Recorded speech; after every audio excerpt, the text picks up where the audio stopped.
Hi kay Panalix! Kumusta kayo? Get Ready With Me edition. Sunday's best edition siya kasi napaka-special ng araw na to kasi unang-una dalawa yung schedule ng serve ko ngayon. Isang 9 a.m. and 10:30 a.m. magkasunod sa Our Lady of Sorrows Parish. And meron pa tayong service para sa binyag o baptism at pangalawa,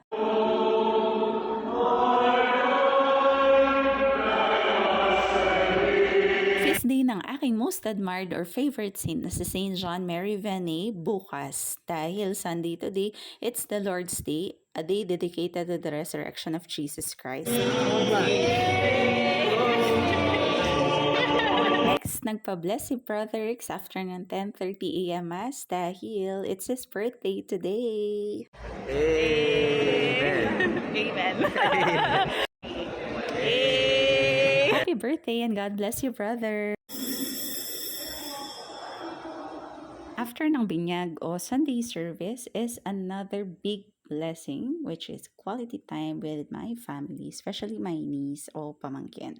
And it's also the birthday celebration of my sister-in-law. Thank you, fam, and thank you, Lord, for a day full of blessings. At gusto ko lang din i-share at ipaalala na as much as possible, unahin at i-prioritize natin ang oras natin with the Lord. Hindi po selfish ang pag-reward o pagsasaya.